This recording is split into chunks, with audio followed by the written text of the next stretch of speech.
늦은 밤, 집 안거실. 강세리는 휴대폰 화면을 손에 꼭 쥔 채 창백해진 얼굴로 앉아 있었습니다. 기찬 씨, 어떡해요? 떨리는 목소리가 새어나왔습니다. 폭로튜브에서 이틀 후에 내 과거를 공개하겠다고 예고편이 떴어. 순간 황기찬의 표정이 굳어졌습니다. 그의 손끝이 미세하게 떨렸고 이마엔 굵은 주름이 잡혔습니다. 당신 과거라니. 기찬은 낮게 내뱉었습니다.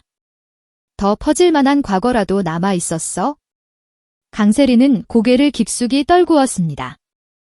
나, 당신한테 더는 숨긴 거 없어. 아마도 강재인, 그게 내 전남편에 대해 제보한 게 틀림없어. 그 순간 황기찬의 눈빛이 크게 흔들렸습니다. 안 그래도 최근에 사람을 사주해 강미란을 해임시킨 사건이 퍼지면서 자신의 회장 자리조차 위태로운 상황인데요. 만약 부인의 스캔들까지 터진다면 그는 회장 자리에서 쫓겨나는 것은 불보듯 뻔했습니다. 황기찬은 숨을 고르며 이를 악물었습니다. 안 되겠어. 그의 목소리는 낮지만 단호했습니다. 명예훼손으로 고소해서 잡아야 해. 도대체 어떤 놈이 남의 과거를 파헤치고 다니는지 반드시 확인해야지. 며칠 후 적막한 집안의 전화기가 울렸습니다. 경찰서에서 걸려온 전화였습니다. 경찰서 조사실 문이 열리자 황기찬과 강세리의 발걸음이 동시에 멈췄습니다. 눈앞에 앉아있는 남자. 수척해진 얼굴, 그러나 어딘지 모르게 비아냥거리는 미소를 보이는 남자. 강세리의 그 남자를 보는 순간 심장이 쿵 내려앉았습니다. 그는 바로 강세리의 전남편이었습니다. 폭로월드의 정체는 강세리의 전남편 지성준이었습니다. 경찰에 잡혀온 지성준과 마주선 순간 황기찬과 강세리는 눈이 휘둥그레졌습니다. 얘야, 지성준 폭로월드 유튜버가 너였어? 강세리는 믿기지 않는다는 듯 몸을 떨었습니다. 하지만 전남편은 담담하게 입을 열었습니다. 날 생각보다 빨리 찾았네. 짧은 말 한마디에 경찰서 안공기가 무겁게 가라앉았습니다. 황기찬은 손바닥에 땀이 맺히는 걸 느끼며 낮게 중얼거렸습니다. 유튜브를 떠들썩하게 만든 폭로월드의 정체가 저 자식이었어? 지성준은 피식 웃으며 고개를 끄덕였습니다.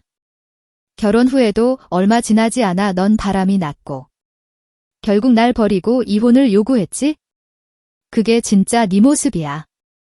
고등학교 때부터 동거했던 인연을 너무나 가볍게 취급했어. 황기찬의 얼굴은 점점 굳어갔습니다.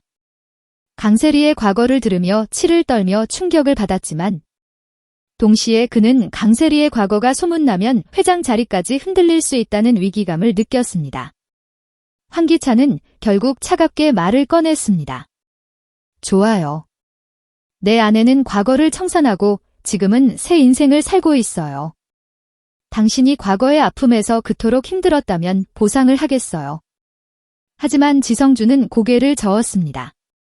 보상. 난 돈이 필요 없어. 내가 원하는 건 단 하나야. 강세리의 눈빛이 흔들렸습니다. 그때 지성준은 폭탄 같은 말을 내뱉었습니다. 강세리, 내 아이 지금 어디에 있어? 나랑 이혼할 때 너 아이 가졌던 거 모를 줄 알아? 황기찬의 눈이 커졌습니다. 뭐라고 임신? 전남편은 울분을 터뜨렸습니다. 나는 몇 년 동안 너에게 수십 통의 메일을 보냈어. 하지만 넌 단 한 번도 답장을 하지 않았지? 6년 동안 내가 어떤 마음으로 살았는지 알아? 내 자식인지 아닌지도 모른 채 지옥 같은 세월을 버텼다고. 강세리는 손을 떨며 소리칩니다. 당신 제정신 아니야. 결혼도 스토킹 끝에 억지로 했으면서. 내가 받아줬으면 이제 집착은 그만해야지. 나 이미 기찬 씨와 새로운 가정을 꾸렸어. 헤어질 때도 분명 말했잖아. 내 뱃속에 있는 아이는 기찬 씨의 아이라고. 황기찬은 숨이 막히듯 뒤로 물러섰습니다. 그렇다면 우리 지호가 내 핏줄이 아닐 수도 있다는 건가? 순간 경찰서 안은 얼어붙었습니다. 까도 끝없이 드러나는 강세리의 과거. 황기찬은 머리를 감싸주며 충격 속에 주저앉았습니다. 황기찬은 손으로 이마를 짚은 채 멍하니 서 있었습니다. 야, 강세리, 대답해. 우리 지호 정말 내 아들 맞는 거야? 강세리는 두 눈을 크게 뜨고 황급히 고개를 저었습니다. 기찬 씨, 당연히 지호는 당신 아들이야. 왜 저 인간 말을 믿어? 하지만 지성준은 비웃음을 터뜨렸습니다. 똑같은 말로 나를 속였지? 결혼할 때도, 이혼할 때도. 언제나 입에 발린 거짓말만 늘어놓았잖아. 지금도 똑같군. 강세리의 얼굴은 창백해졌습니다. 입 다물어. 내가 무슨 권리로 나한테 이런 말을 해. 세리가 절규하듯 소리쳤지만 황기찬의 눈빛은 이미 흔들리고 있었습니다. 강세리, 만약 나를 속였다면 난 절대 용서하지 못해. 그의 목소리는 낮았지만 금이 간 유리처럼 날카롭게 갈라지고 있었습니다. 순간 경찰서 안은 숨죽인 정적에 휩싸였습니다. 형사 한 명이 눈치를 보며 나지막하게 말했습니다. 회장님, 이건 간단히 확인할 수 있는 문제 아닙니까? DNA 검사를 하면 진실은 바로 나옵니다. 황기찬은 고개를 천천히 들었습니다. 그 눈빛은 결연했습니다. 좋아, 지호의 DNA 검사를 진행하자. 강세리는 얼굴이 하얗게 질렸습니다. 지호가 얼마나 충격을 받을지 생각은 안 해요. 하지만 황기찬은 단호했습니다. 그 순간 전 남편은 입가에 서늘한 미소를 지으며 말합니다. 좋아. 니도 친자 검사 호가인 할 수 있게 해줘. 그렇게 하면 더 이상 너의 과거를 세상에 알리지 않을게. 강세리는 자리에서 무너져 내리듯 주저앉았습니다. 떨리는 손으로 머리카락을 감싸주며 속으로 되뇌었습니다. 몇 일 후 유전자 검사센터 1층 접수대. 자동문이 열리자 네 사람이 동시에 걸음을 멈췄습니다. 황기찬, 지성준, 강세리, 그리고 지호. 접수 직원이 차분하게 안내했습니다. 오늘은 친자 확인 검사로 진행됩니다.